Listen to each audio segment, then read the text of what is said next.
नमस्कार सबको, आदाब। हम तुम्हारे साथ अबू आजमी भाई, राखी जाधव, शब्बीर भाई, मेहरजाद सिद्दीकी, सैफ आलम,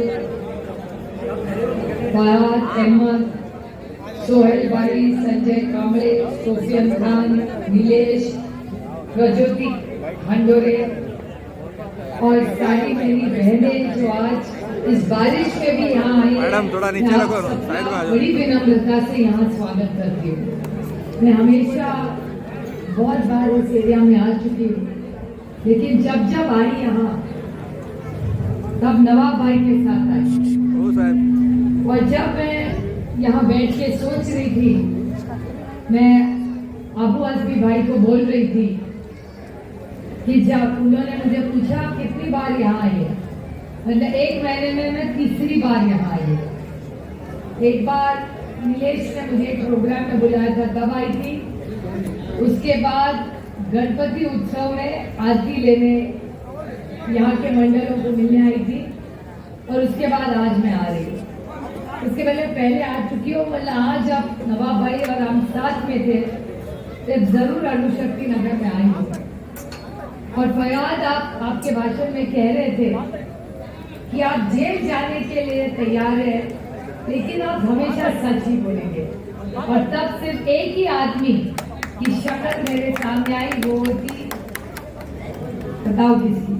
3 शक्ल। एक संजय राउत जी की, दूसरी अनिल देशमुख जी की, और तीसरी नवाब भाई। और मैं सोच रही थी यहाँ बैठे बैठे कि उन सारी फैमिलियों की पीड़ा मैंने देखी है। जब अनिल देशमुख जी जेल गए, जब संजय राउत जी जेल गए, जब नवाब भाई जेल गए, हर वक्त तीनों और उनकी फैमिलियां चिल्ला चिल्ला के कह रही थी कि हमारी कोई गलती नहीं है, कोई गलती हमारी नहीं है। लेकिन वो सरकार के खिलाफ बोल रहे थे, तो तीनों को जेल में डाला गया। और हुकूमत किसकी थी ये हम नहीं भूले, वो भूल गए होंगे, लेकिन मैं नहीं भूली, क्योंकि मैंने देखे, मैंने आंसू देखे उस माँ के, उस बीवी के, उस बच्चों के। जब नवाब भाई को अंदर जेल में डाला था, जब संजय राउत जी को डाला था, मुझे अभी भी याद है, संजय राउत जी की माँ कह रही थी कि बेटा लड़ ले, कभी झुकना नहीं, मैं तुम्हारी माँ हूँ, तुम जेल में रहना, लेकिन झुक के वापस ना आना। ये माँ ने तुमको आशीर्वाद दिया है, लड़ना सीखो, झुकना तुम्हारे माँ ने नहीं सिखाया। और संजय राउत जी जेल में रह गए। उसी तरह अनिल देशमुख जी जेल गए। क्या गलती थी अनिल देशमुख जी की? 100 करोड़ रुपया का आरोप उन पे हुआ था, और एफआईआर देखा है? एफआईआर में 1 करोड़ रुपया आरोप हुआ था, 100 करोड़ का एफआईआर हुआ 1 करोड़ का, और 100 करोड़ का आरोप कुछ और ही था, और 1 करोड़ का केस कुछ और निकला।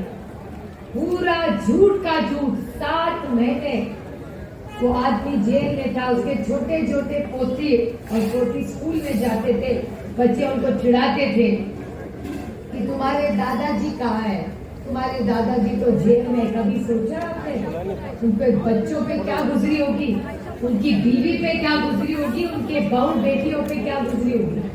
कभी सोचा है किसने? और किसके लिए? इनकी गंदी राजनीति के लिए।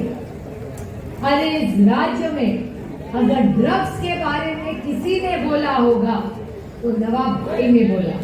और क्या इन्होंने दिया नवाब भाई को? नया नवाब भाई को जेल में डाले। और क्या थी नवाब भाई की गलती?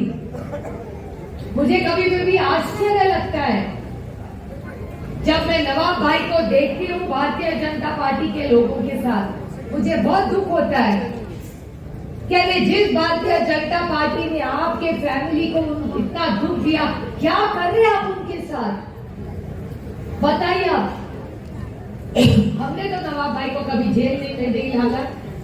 जवाब भाई को जब जब जेल में डाला, अस्पताल में रखा, कोर्ट में गया, बताइए आज उनके साथ जिसके साथ खड़े, उनके साथ कौन खड़ा रहा? मैं जेल में उनको मिलने गई थी, मैं अस्पताल गई थी, मैं कोर्ट गई थी। आज जिनके साथ वे खड़े हैं, कौन उनके सुख दुख में रहा है? उनके सुख में कोई नहीं था, ना उनके दुख में कोई था। सब डर गए थे, क्या करते बेचारे।